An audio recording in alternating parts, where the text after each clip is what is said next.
Good evening everyone. बच्चों, हमारा topic चल रहा था साइंस में न्यूट्रिशन इन एनिमल्स, और आज हम लोग करेंगे द स्मॉल इंटेस्टाइन।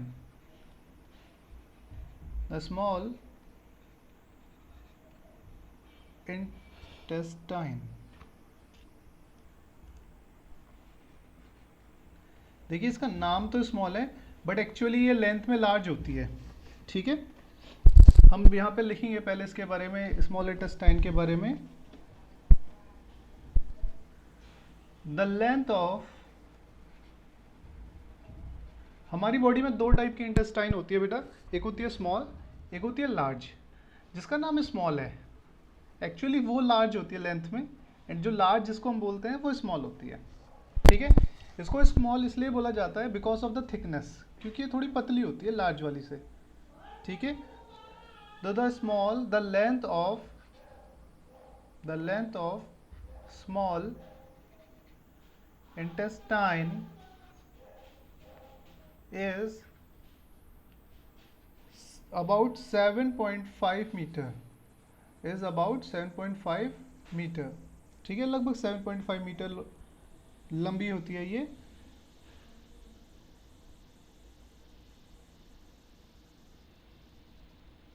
ठीक है, और हमारा जो खाने का एक्चुअल डाइजेशन है, मतलब खाने में से जो भी हमें न्यूट्रिशन लेने हैं, वो स्मॉल इंटेस्टाइन के अंदर ही वो प्रोसेस कंप्लीट होती है। ठीक है, इट रिसीव्स, और जो भी हमारे बॉडी में जूस सीक्रेट होते हैं खाने को डाइजेस्ट करने के लिए, वो इसी के अंदर आते हैं। तो it receives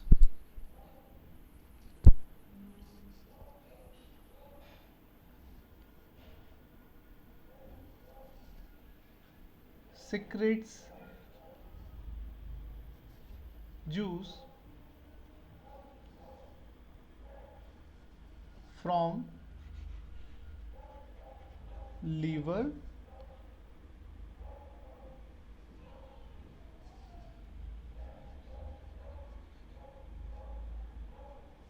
and pancreas, from liver and pancreas।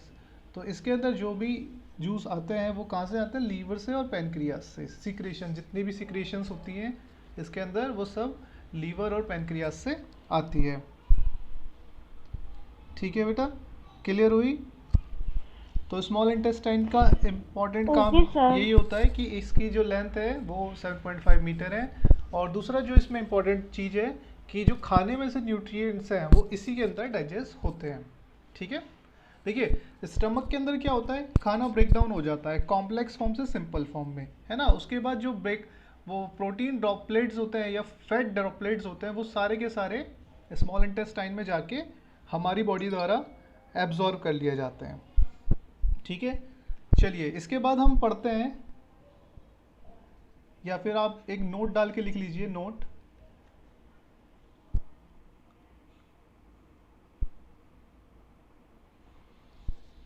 liver is the largest gland in the body,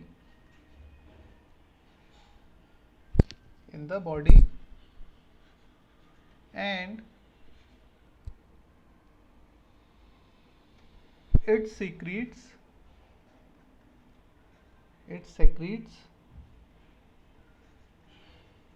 the bile juice, या it secretes bile juice।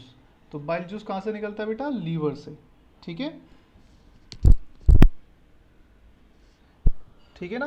First point तो ये हो गया कि बाइल जूस कहाँ से निकलेगा? लीवर से। और दूसरा, ये स्टोर कहाँ पे होता है, ये भी इंपॉर्टेंट है। Bile juice is stored in a sac, एक थैले जैसी स्ट्रक्चर के अंदर ये स्टोर्ड होता है, जिसको हम सैक कहते हैं। और इस सैक को हम किस नाम से जानते हैं? कॉल्ड गैल ब्लेडर। किस नाम से जानते हैं बेटा? गैल ब्लेडर के नाम से। ओके, बाइल जूस कहाँ पे स्टोर होता है? सैक के अंदर, और इस सैक को हम क्या बोलते हैं? गैल ब्लेडर। ओके बेटा, ओके सर। Okay sir. ठीक है। और ये बाइल जूस है, किस में हेल्प करता है? It helps in digestion of fat. It helps in digestion of fat. Fat के को डाइजेस्ट करने में, फैट को डाइजेस्ट करने में ये हेल्प करता है। It helps in digestion of fats.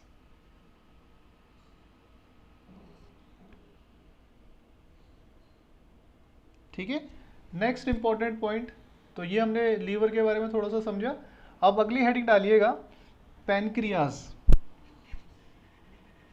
Pancreas क्या होता है और इसका क्या काम होता है, इसकी हेडिंग डाल लीजिए, पैनक्रियाज। ठीक है। It is a largest, it is a largest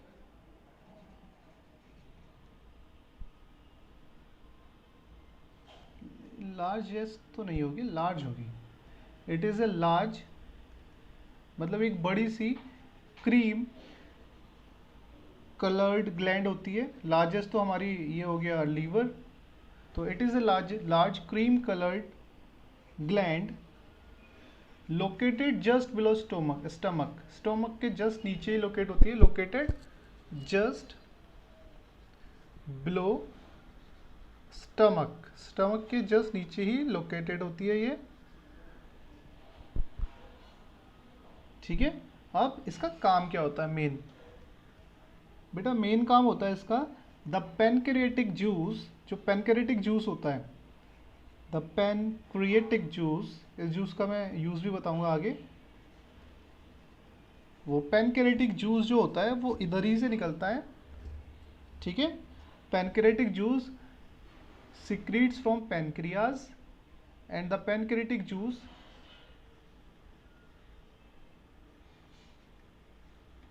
from pancreas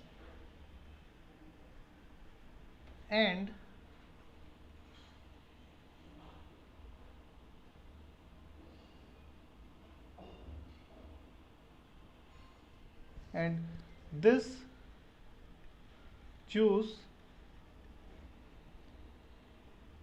help to change, this juice help to change carbohydrates,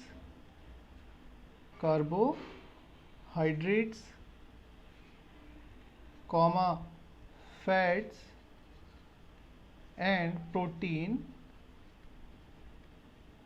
into simpler form. ठीक है, उनको सिंपलर फॉर्म में चेंज करने में हेल्प करता है। ठीक है, ताकि वो इजीली डाइजेस्ट हो जाए। तो पैनक्रियाटिक जूस पैनक्रियाज से निकलता है और ये कार्बोहाइड्रेट, फैट्स एंड प्रोटीन को सिंपलर फॉर्म में चेंज करने में हेल्प करता है ताकि वो हमारी बॉडी में इजीली डाइजेस्ट हो जाए। ठीक है। अब बेटा सिंपलर फॉर्म में कैसे चेंज करता है, अब ध्यान से सुनिएगा। देखिए कार्बोहाइड्रेट को ये किस में चेंज कर देता है? कार्बोहाइड्रेट्स को ये चेंज कर देता है किस में? Simple sugar. ठीक है, सिंपल शुगर में। हमारी बॉडी कार्बोहाइड्रेट्स को डायरेक्टली डाइजेस्ट नहीं करती, वो पहले उसको सिंपल शुगर में चेंज करती है, जिसको हम क्या कहते हैं? ग्लूकोज। ठीक है बेटा, और इसी से हमें एनर्जी मिलती है, या फिर हम इससे कह सकते हैं इंस्टेंट एनर्जी मिलती है कार्बोहाइड्रेट से। तो लाइक जैसे कार्बोहाइड्रेट्स होते हैं आपके बनाना में, है ना, बनाना खाने के बाद तुरंत आपको एनर्जी मिलेगी। ठीक है, तो इंस्टेंट एनर्जी मिलती है इनसे। या फिर आप ग्लूकॉन डी पीते हो, घरों में होते हैं आपके घरों में ग्लूकॉन डी, ग्लूकोज, तो उनसे भी आपको इंस्टेंट एनर्जी मिलती है। ठीक है। दूसरा, ये फैट्स को किस में चेंज कर देता है? फैट्स को फैटी एसिड में। ठीक है, तो फैट को किस में चेंज कर देगा? फैटी एसिड और एंड ग्लिसरॉल में। फैटी एसिड एंड ग्लिसरॉल में चेंज कर देता है। ठीक है, उसके बाद प्रोटीन को किस में चेंज कर देता है? हमारी बॉडी को बेटा मसल बिल्डिंग में बहुत सारे अमीनो एसिड्स की ज़रूरत होती है ना। तो हमारी बॉडी को अमीनो एसिड्स चाहिए होता है अपनी मसल गेन करने में या फिर बॉडी को जल्दी से रिकवर होने के लिए। तो अमीनो एसिड की ज़रूरत होती है। तो ये अमीनो एसिड कहाँ से मिलेंगे हमें? प्रोटीन से। तो ये प्रोटीन को अमीनो एसिड्स में चेंज कर देता है और यही अमीनो एसिड से हमारी बॉडी जल्दी से हील कर पाती है, रिकवर कर पाती है, हमारी मसल्स जल्दी बढ़ पाती है इन्हीं वजह से। ठीक है, तो क्लियर हो गया बेटा? Yes sir. आपको बेटा Anirudh? Yes sir, sir clear है। ओके,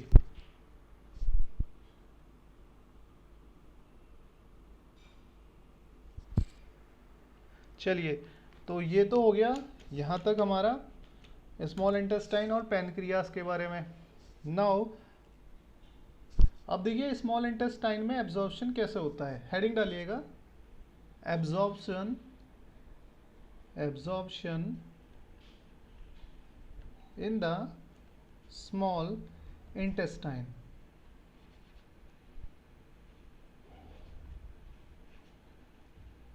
ठीक है बेटा?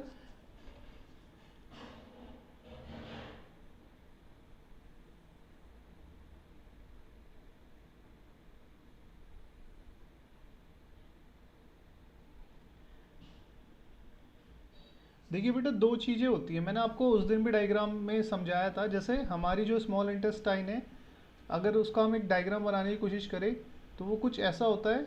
और इसमें यहाँ पर क्या होती है? विलीज होती है। आपको मैंने उस दिन भी समझाया था।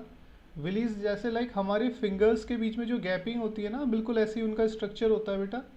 फिंगर्स के बीच में जैसे गैपिंग है हमारी, ऐसी इनका स्ट्रक्चर होता है। तो जैसे ही खाना या फैट या प्रोटीन या कुछ भी चीज़ इनके बीच में आती है यहाँ पर, तो ये विलीज क्लोज हो जाती है। लाइक जैसे हमारी फिंगर क्लोज हो जाती है। जैसे अभी फिंगर ऐसे है, सपोज आपके फिंगर्स के बीच में ऐसे गैप है, तो आप फिंगर क्लोज करोगे तो ये गैपिंग जो है बहुत कम हो जाएगी।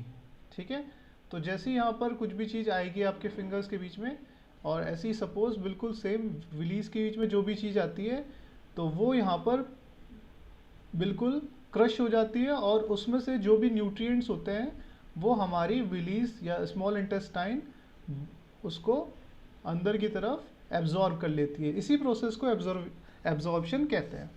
ठीक है, तो विलीज के बीच में जो भी हमारा फूड सब्सटेंस आएगा, है ना, वो उसमें से जो न्यूट्रिएंट्स हैं उनको एब्जॉर्ब कर लेगी और वो उसको डिफरेंट डिफरेंट बॉडी पार्ट्स तक सेंड कर देती है। This process is called absorption.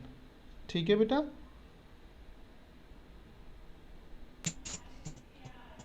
Yes sir. ठीक है, तो देखिए बेटा, मैं आपको समझाता हूँ। जैसे बहुत सारी जो विली होती हैं वो हो गई हमारी विली। जो बहुत सारी ये जो आपको यहाँ पे फिंगर लाइक स्ट्रक्चर दिख रहे हैं, ये विली हो जाएंगे। और अगर मैं सिंगल की बात करूँ, सिंगल इसकी ये जो फॉर्म होती है वो होती है विलस। याद रखना बेटा, जो सिंगल विली है, मतलब जैसे ये सिंगल जो है इसको विलस बोलेंगे और इन टोटल को विलीज बोलते हैं, विली बोलते हैं। ठीक है, इसको याद रख लेना, ये सिंगुलर है, प्लूरल है। ठीक है, अब यहाँ से जो भी न्यूट्रिएंट्स ये एब्जॉर्ब करेगी, इसके बाद ये इसको कहाँ पे भेज देगी? ब्लड वेसल्स में, खून के द्वारा बॉडी के डिफरेंट डिफरेंट पार्ट्स में। तो यहाँ से जो भी एब्जॉर्प्शन होता है, फूड एब्जॉर्प्शन, इसका डायग्राम भी बना लीजिएगा, न्यूट्रिएंट्स एब्जॉर्प्शन। ठीक है, और ये न्यूट्रिएंट्स एब्जॉर्प्शन होके कहाँ पे चले जाते हैं? ब्लड वेसल में, ब्लड वेसल्स में, खून की नलियों में या फिर खून की सिराओं में या फिर ब्लड वेसल्स में। ठीक है, तो आप ये देख रहे होंगे स्ट्रक्चर में, मैंने ये ब्लू ब्लू से जो है हमारे न्यूट्रिएंट्स बनाए हैं और ये हमारी क्या है? विली है। ठीक है, यहाँ पर हमारे न्यूट्रिएंट्स जो हैं, ये ब्लू कलर के जो है न्यूट्रिएंट्स हैं, और ये न्यूट्रिएंट्स हमारी विली में एब्जॉर्ब होने के बाद, विली से यहाँ से निकलने के बाद ये ब्लड वेसल्स में चले जाते हैं। ठीक है, ओके सर।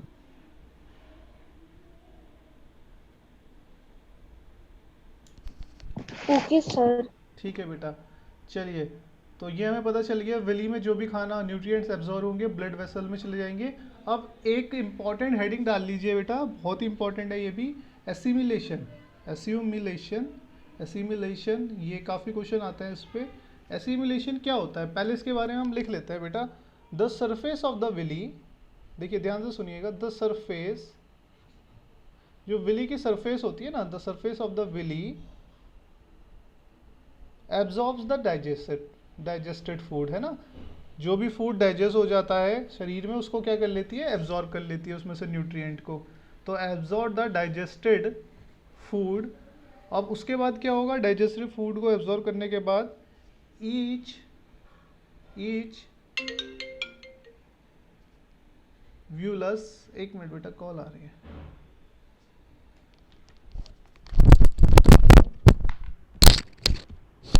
हेलो हेलो,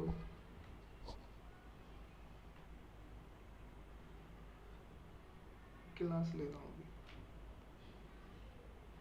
हाँ 7th माइग्रूस में 7th। वेट करता हूँ, ठीक है।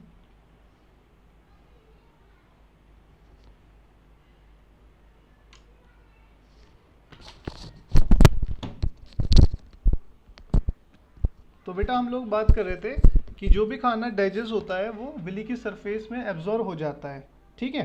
तो each villous has a network, ध्यान से सुनिएगा, each villous has a network of thin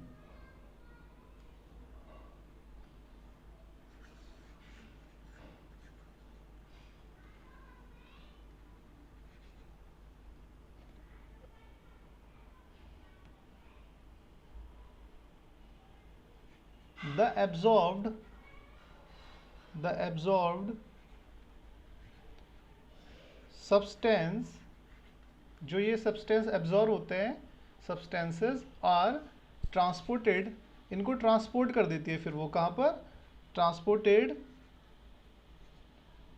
via the blood vessels, वो ब्लड वेसल के अंदर डालते हैं। और ब्लड वेसल, क्योंकि आपको पता है हमारी बॉडी में खून जो है फ्लो होता रहता है हर समय, है ना, तो वो हमारी बॉडी में किसका काम करता है, एक तरीके से ट्रांसपोर्ट का काम, किसको, न्यूट्रिएंट्स को एक पार्ट से दूसरे पार्ट तक ले जाने में, एक ऑर्गन से दूसरे ऑर्गन। तो transported to the different organs of the body, ठीक है, बॉडी के डिफरेंट ऑर्गन्स तक ले जाता है ऑफ द बॉडी, वेयर, जहाँ पर उनका क्या हो जाता है बेटा, यूज, जो उनका use actual, where they are used to build complex substance. तो वहाँ पे उनका क्या यूज़ होता है, कॉम्प्लेक्स सब्सटेंस बनाने के लिए, जैसे कि such as the protein required, जिस प्रोटीन की रिक्वायरमेंट है वो प्रोटीन रिक्वायर्ड,